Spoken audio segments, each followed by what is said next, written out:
Hi everyone, my name's Nat. I am a digital officer for Kingston Libraries, and welcome to our first of two interviews with film and TV professionals. We're speaking with Andrew Brooke, who is an actor. It's Libraries Week, it's about reading, and this segment is called Reading the Script. And I'm going to be speaking with Andrew, just an informal chat about how he interprets scripts and changes it into acting, how he conveys a story through interpreting the script. Before we start, I just wanted to highlight a few things that you've done recently. So Andrew is best known as an actor and a writer, and he is can be seen recently in as portraying Alistair Cunningham in the BBC drama The Salisbury Poisonings, which is a stunning performance, man. I got to hand it to you. It's really, really cool. BBC production. It was something that's going to be in people's minds. It's something that was in the news as well recently. So it's good to see that being brought to life. I just wanted to ask you, is that something that was in your mind when you first looked at the script for the Salisbury Poisonings? Were you aware of the actual reality of it, and did that translate into the written medium of the script for you? Um, it looks Well, like the, a clash the between two story was worlds. familiar. Yeah, Clash between two worlds, sorry. yeah. So you've got Right. like the reality of like sort of what you've been watching on the news, and then that's fresh in your mind, and then it's like actually you've been given the opportunity to play this role, and you're like, wow, I'm familiar with this, and did the two sort of match up? Did it mar or? Well, it was quite an unusual. I've played like a few, not loads, but like a couple or so of historical, people that were actually alive. And I'm trying to think of who it was. One of them was a paratrooper, I think, from the 1940s, in a drama that a really early job for me that was about on the anniversary of D-Day. So there was a certain amount of stuff a certain amount of well, there's loads of research you could have done on that, and there was loads of research around D-Day and all that sort of thing. So you're in a similar vein, except for it's really recent history. So it was, D-Days are kind of from history books for someone of our generation, whereas the Salisbury Poisonings was super recent history. So yeah, you had the sort of, what's the word, the sort of historicist real life experience of remembering seeing it on the news and things like that. So and I was able to speak to the guy that I played, who was called Alistair Cunningham, who was a kind of local oh man, I'm going to forget a local government figure in Salisbury, who was very much involved with dealing with the aftermath of this poisoning, basically. And you also played a real life character as well with a confession as well. Was Yeah, that? I can't remember whether that was. I think that was an amalgam. I can't remember. I don't want to speak out of turn. I can't remember off the top of my head whether. I think the confession was probably was a real life lawyer, because it was again a real life case, and I think that was probably the guy's the murderer's lawyer's name, but there was less info for me to find actually on him, and it was a different job. It was a different kind of job for me as an experience. So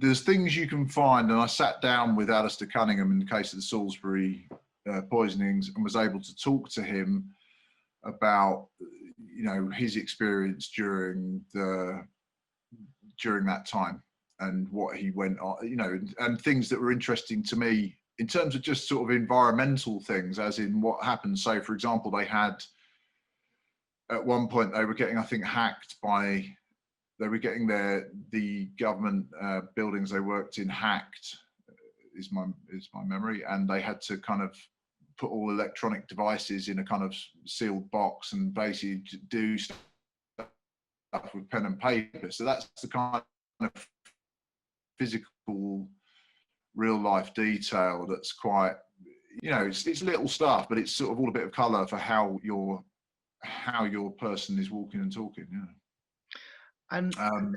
And it's bringing sort of that reality to essentially a written form. So when you get a script, how do you go about interpreting it and putting it in your mind and embodying the character? There's a few ways of talking about that. Essentially, in terms of the acting, you're kind of the quote, I can't remember who did it, I think it might be Daniel Day-Lewis or someone, is living truthfully under imaginary circumstances. So in terms of naturalistic acting, and that particularly pertains to screen acting, which is the main thing that is my sort of passion, if you like, and the main thing I've done for a living in TV, principally in bits of film. So when you get a script, usually, the way I would look at scripts and how I'm reading them initially, this is just me, but is common to lots of people, I'm sure. You're getting something on email, and it might be either a full script or a set of scripts, and your character might be all the way through all those scripts, or might be just someone that pops up in one or several episodes of a, say, 8-episode series or whatever. And you're going to get some audition sides, is the most common thing. So they might have plucked out some scenes, say 2 or 3 scenes that are considered to show useful moments where you're seeing a range of what that character goes through in the so it might be their big kind of climactic scene, or a scene where they're seen there's something that's happening to them that has a kind of emotional quotient rather than just functional stuff. Because, some characters might be in something a lot and they've got scenes where they're just walking and talking, and it's not about them particularly in scene. So they'll try and give you stuff that's helpful to see what you do with the real meat of the character. For audition purposes, so they can see how you're going to interpret it and do it, really. So you're going to get your scripts, either maybe one episode or several. If it's a TV, I'm talking about. If it's a film, obviously, if you're lucky, you get the whole film. And some stuff where you're signing non-disclosure agreements and things like that, you might get, and you're playing a not huge character in it, say. Then you might be getting, or for other reasons, if it's one of the big, Star Wars or something like that, depending on whatever level, you might not be seeing a lot of material for secrecy reasons. So you might be signing NDAs for that reason.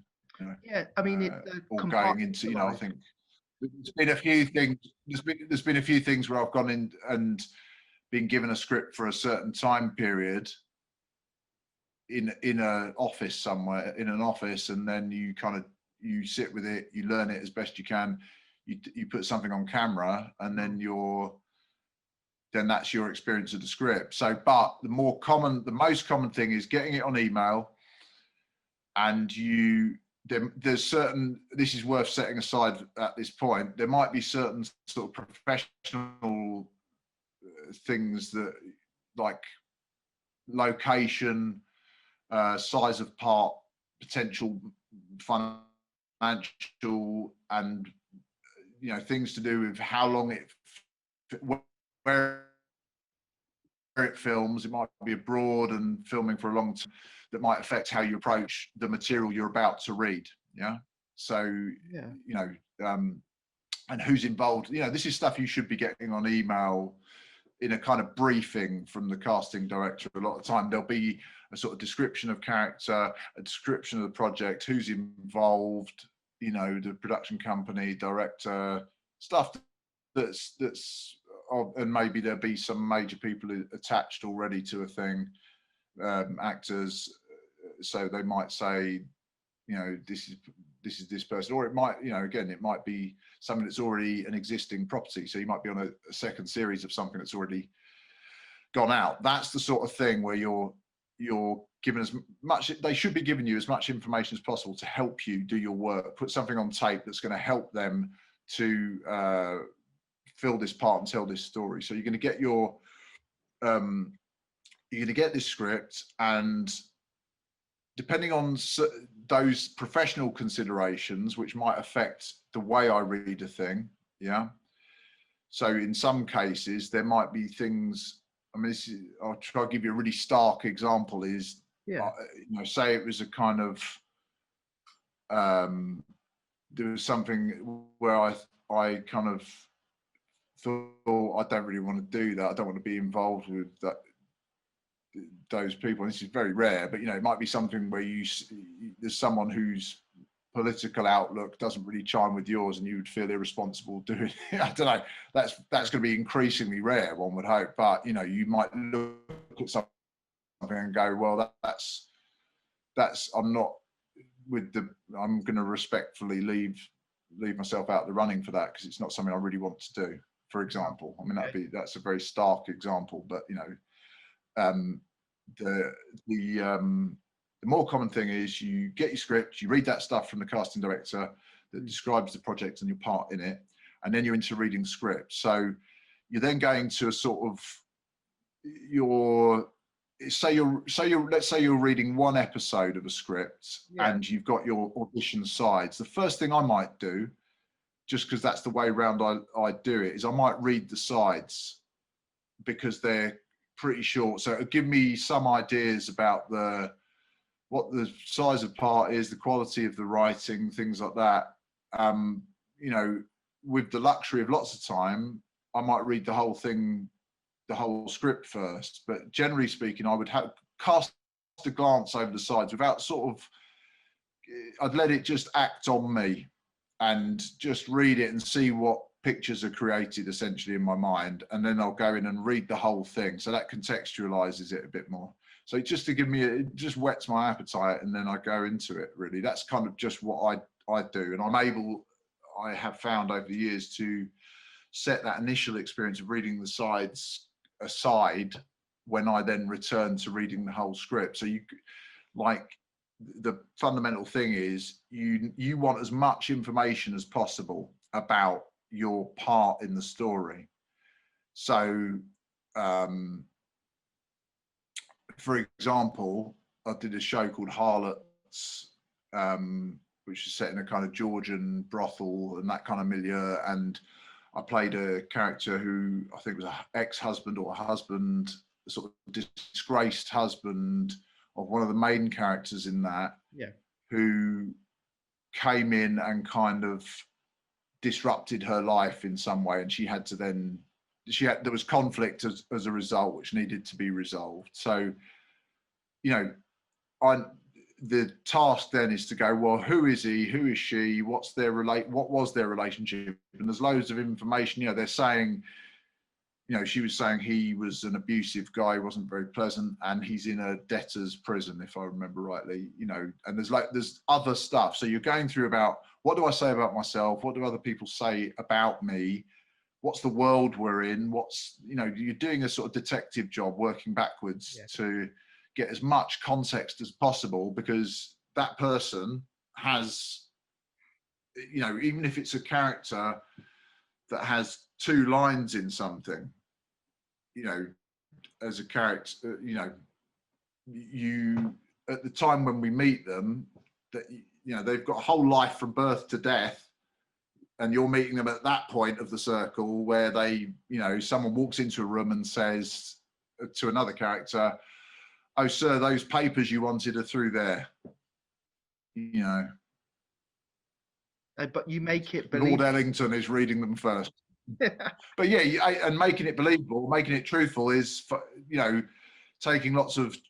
making decisions and choices about who that person is and how they're going to deliver those lines. Hopefully you deliver them like a human being that has or would walk the earth in a believable way. And so let's say it's a kind of, that's in a kind of hospital drama from the 1950s, and it's a porter coming in to deliver some, news to, some functional bit of information to a senior surgeon within that drama. Say it's 1950s. Okay, where's it set? London. Okay, what part of London? So you're going into that. So a porter that's pretty, standard. That's a kind of working class job of that time. What were the general people who were, what was their kind of lifestyle like at that time? What were the conditions that people were living in? What were the world events they would have seen up to that point? All those sort of things. There's loads of stuff like that. If I'm a man in my 40s playing that hospital porter and it's set in the mid 50s, I might reasonably have taken part in World War II as a soldier, or maybe I didn't. And what does that mean for that character? There's loads of, so many drop down menus of stuff that comes off these things. Now, it doesn't mean that you're trying to sell the audience all that stuff when you come in and deliver your two functional lines. As I'm giving this as an example, because it's not necessarily the sort of part I'll be playing at my stage of doing what I do, but there's all sorts of things like that. I mean, a good example is what you might call a sort of cameo part of that. So I'm trying to think in what's the film with Jack Nicholson and the missing child? I think it might be The Crossing Guard or something. Or there's a film with Jack Nicholson where he is looking for this girl that was missing when he was a cop, and he gets obsessed with this case. He never wrapped it up, and he comes back to try and find what happened to this missing child. And he gets obsessed with it and sort of loses his mind at the end of the film. He's just utterly tortured by this thing, and he goes at one point to meet the girl's father. This is probably why I was thinking of it, because of hospitals, but the girl's father is played by Mickey Rourke, and he's got this one scene where Nicholson goes to see him after many years of his child being missing. And he says, he sort of just asks him to kind of, if he can remember any more information than he realistically would have already given as much information as possible to the police at the time. And they did what they did, and they let him down. They failed him. And what you see in this one scene is this man who's having a sort of fire lit under all his kind of distress and pain, and that's someone with a bit he's lived a whole life, and he's gone through this very dramatic thing in his life, this character, but the actor, in this case it's Mickey Rourke, has to kind of, we only meet him for this kind of few minutes long scene, and it's, whatever you think of the quality of it, I think it's a pretty good example. And when I've gone back to my old drama school, I gave it as an example because it was just one that came to mind, of someone having to hit the ground running and provide a whole fleshed out character for someone that only appears on screen for quite a short time. And it's similar to what I did in Harlots. I had like a handful of small scenes, one kind of quite big one, explosive one, where I see the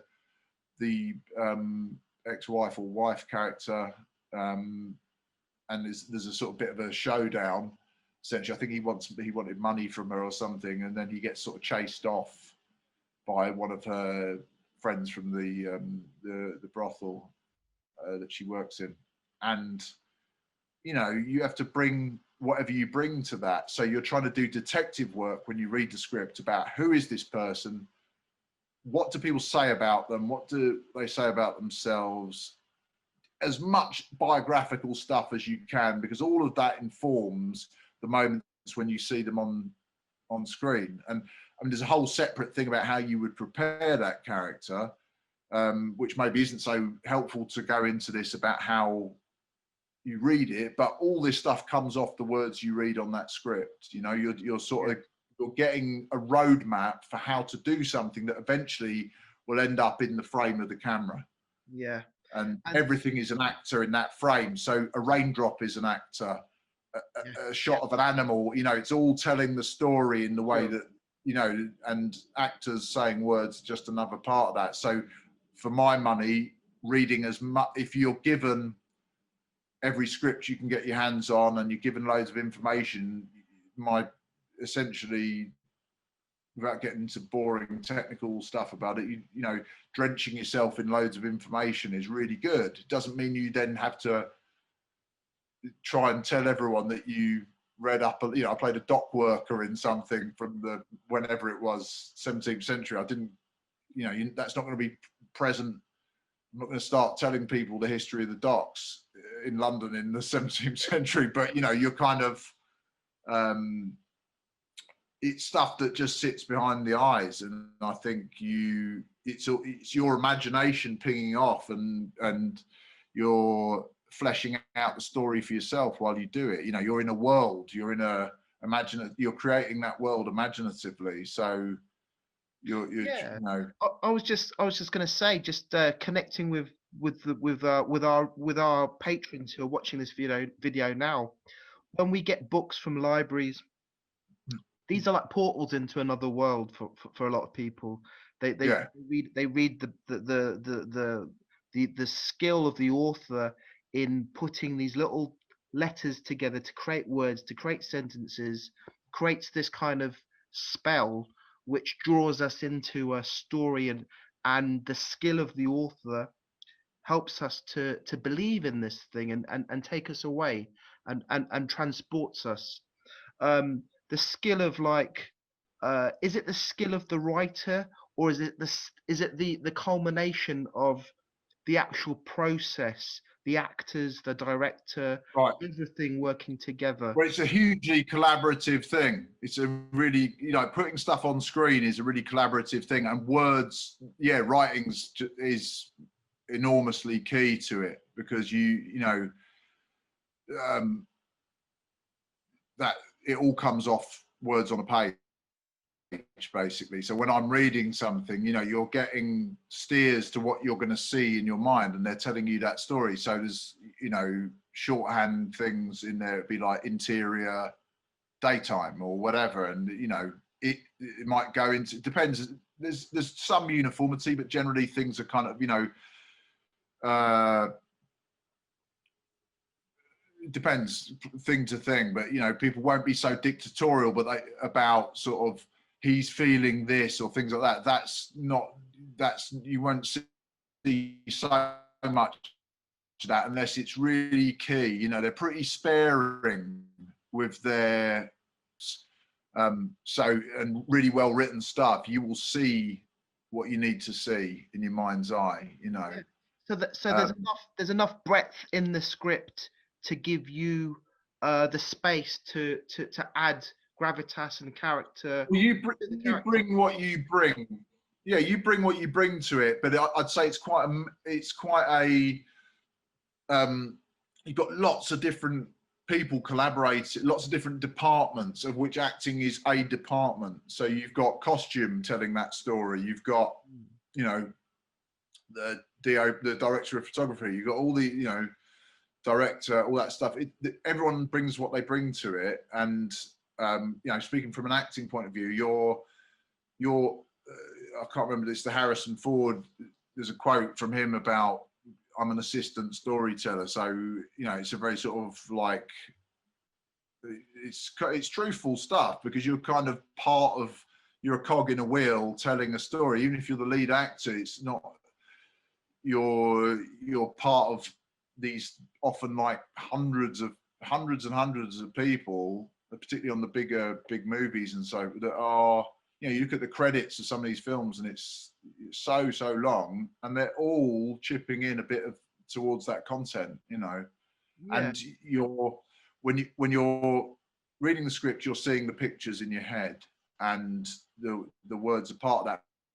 But the reason I'm saying that it's collaborative in this way, and it's quite a messy process, is in some ways words, you know, in Hollywood, traditionally there was a famous contempt for writers. That's a kind of a cliche of old Hollywood. Yeah. And you know, I think at the moment we're going through this kind of golden age of TV, really, particularly with American TV, but British TV. You know, it's a real that's where people are telling these long form complex dramas by and large, you know, because that's just what seems to be happening with that area of filmed entertainment. And kind of, so writing's hugely important, but I would say because you're doing something on screen, you're having so much stuff that you can do.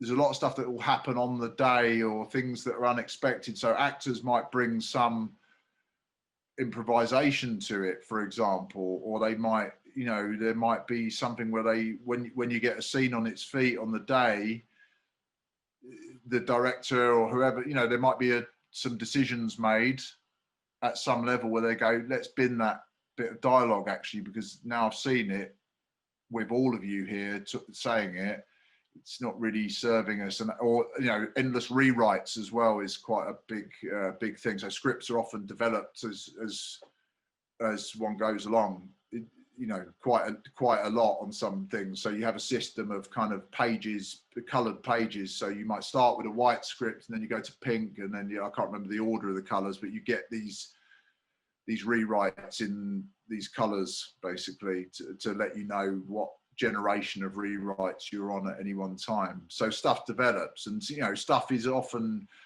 because there's so much money involved, there's pitches of things that are,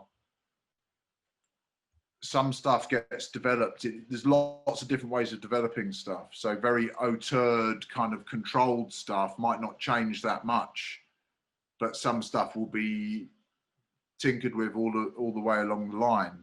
And you know, that's hopefully what ends up on screen is this, you know, and again, last word is the edit. So what ends up on screen, the locked off final product, is kind of, that's the thing that is the actual final piece. So what you get on scripts that you get as an actor right at the start of the process might change wildly by the time you get to the end of it. You know, a good example with that is, I think, on the continuing dramas, you know, soap operas, where people, once characters have been on it for a long time, and my understanding is that writers are sort of writing for the actor and the way they've crafted the character. So certain things might be responded to really well. So they go, oh, we're going to do some more of that, because it's, you know, it's bums on seats kind of, that's the juice that people want to see. Would I be right in saying that was a factor in the success of Phoneshop? Yeah, definitely. That was something that I had a writing input on. So there was some stuff, basically that was a sitcom that was started because of a relationship I had with the producer, really. He had a remit to create new work at the company, the production company he was at the time. So he wanted to create something around me and another actor. And then I brought in another actor who was a friend of mine, who I was trying to write something with / for at the time. And then other people were brought in, and it was people that this producer knew and liked, and it was a messy process, but he wrote and we tinkered with and improvised up a taster tape to kind of show what might be possible. He got commissioned for a script for a pilot, and then we got a pilot. It was all quite quick for us, which isn't always the case, but but all the way along that, right to the final edit, you know, because you can add dialogue in post-production and things like that as well. There was a lot of messy contributions from everyone on the essentially writing front. Now, with something like that, personally, I would get the scripts and then bounce them back to him on Final Draft, which is a writing program with my sort of notes on the script. So it might be a tinkering of the dialogue, and you know, because it was a sitcom, so it might be a rejigging of a gag, or an upping. It's something where I go, oh, what about this on top of that gag? Or it might be a whole nother section where I go, can this fit in somewhere in this? Or, you know, things like that. So it's a mix of kind of script editing and just straight up, here's a gag, basically, or here's an idea. And he had fight, you know, it was his show, and he was the main writer, director, producer on it. He had the final say on all them, but I tended to do it in that way. But we also did stuff. Everyone did it differently, but we also did stuff, you know, effectively on camera. There was a lot of improvisation and you know, that was encouraged, and it led to what ended up on camera, free and fluid thing in a way. Yeah. You're just breaking up a little bit there, Andrew. Hello?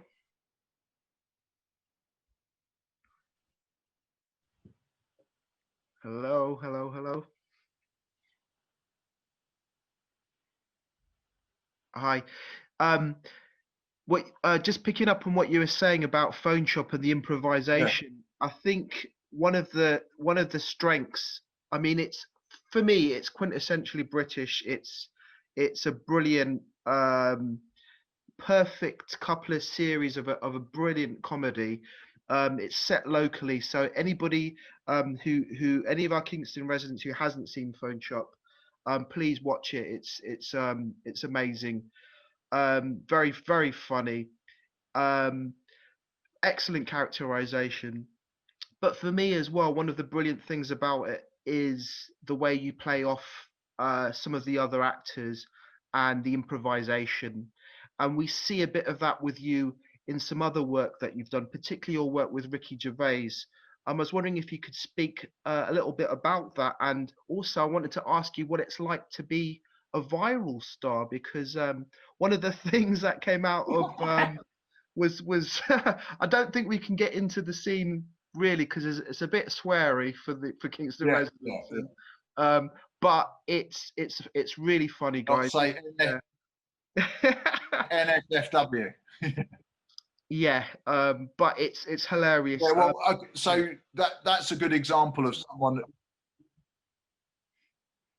He's a great writer anyway, obviously, and you know, I'm of a generation where The Office was a big, you know, we all look to that as a kind of really stellar example of it. Really, heroes, people like Larry David and all that. These were people that, and Gary. Oh, breaking up again. Hold on a second. Sorry, bro.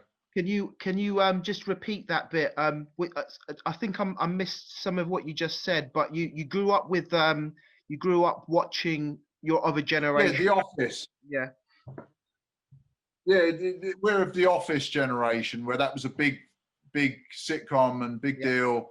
And, you know, he was into Christopher Guest, Larry David and Gary Shandling and all that sort of, you know, that stuff that I was into. So, you know, years went by. The producer that I worked with on Phoneshop had worked with Ricky, and he kind of came and cast an eye over a rehearsal of ours and was really helpful. And yeah, he kind of was a really good. He kind of took on board a lot of us and gave us little parts in his shows. You know, the first thing I did was more formalised and locked off, and that was Cemetery Junction.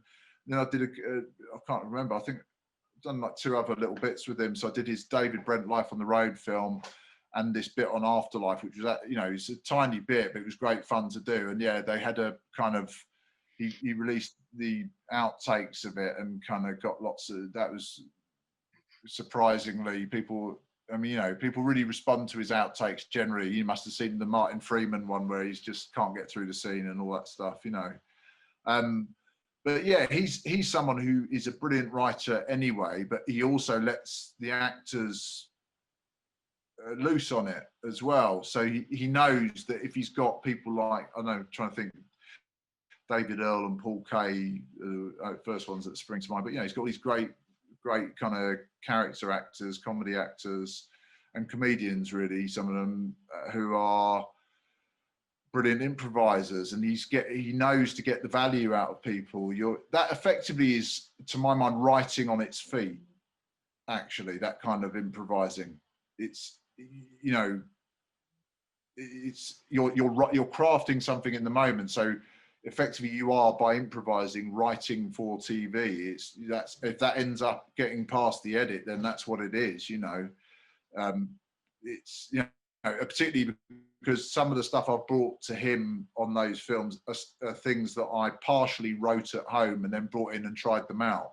And right. they, you know, some of them ended up on the screen. So that's a form of kind of working off his script and going, oh, well, maybe if I offered this up, this might be an additional thing or an alternate thing. And he encouraged that, really, you know. But on both of those things, Life on the Road and the other one, the size of part and effectively the function of the scenes, or scene in the case of Afterlife, but the function of what those characters didn't really change hugely, but maybe some of the content was changed by the improvisational stuff that happened on the day, you know. So yeah, that's, I'd say, smart directors and producers and all the rest of it know, you know, particularly with comedy, I would say, but, you know, same is true of certain dramas. They know to get the value out of people, you know. It's, there's things that actors can do that can, you know, if they're adept enough to, that can really let things sing and basically create, again, something that looks truthful. So you're living truthful in these imaginary circumstances. So, you know, it looks like a real human being thinking and speaking in the moment, because if you're improvising particularly, that's what it is. Now, the trick is that you should make written dialogue look like it's just been fresh minted and thought of and coming out your mouth like any response that anyone's having at any time, you know. That's the trick. Mating, you want to see the characters speaking, but, you know. It looks like we've gone unstable again, have we, or not? It's it's holding in there. Andrew, that's some really good insights into your work. I just wanted to ask you, did you have to did you learn how to read scripts? Is that something that you were taught? Yeah, I'd say it wasn't something I was, in terms of filmed work, which is what I basically ended up doing and which is what I wanted to do. I trained at LAMDA, which is one of the classic conservatoire drama school places, you know. And you'd call that a classical training, and they call it that in part because you're learning off so-called classical text. So it might be, you know, Marlowe or Shakespeare or, you know, Ibsen, all those sort of things, or you might do an ancient Greek, you know. These are real canonical kind of texts, and you're doing voice production, you know, stuff to do with your voice and movement, all quite old school training. Whereas now they do really focus on film and TV acting as well. They do, I think, a whole term on that, or a year on it, or whatever. And I've gone back and done effectively like master classes there. Cool.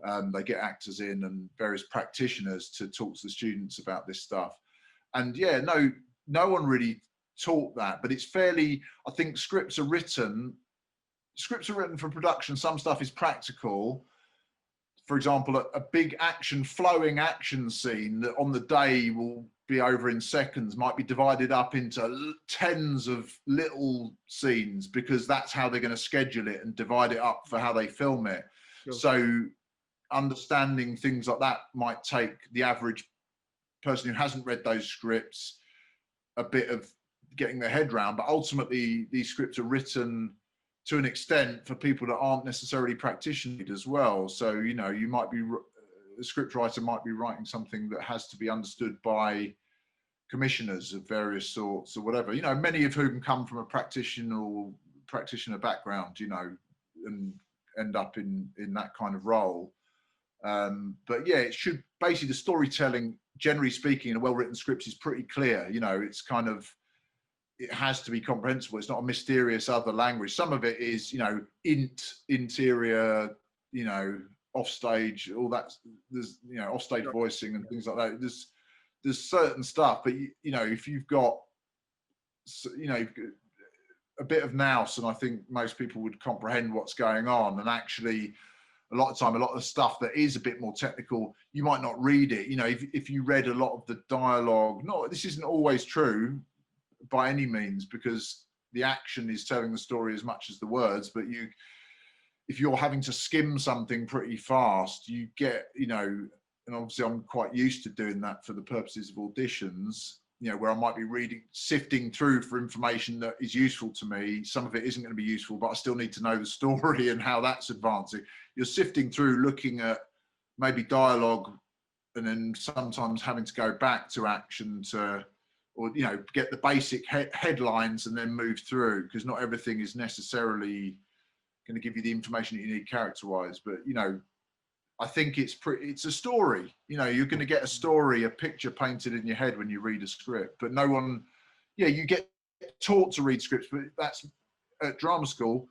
I did an English degree before, so that kind of level of an analytical reading was already something that was, you know, that from a more academic point of view.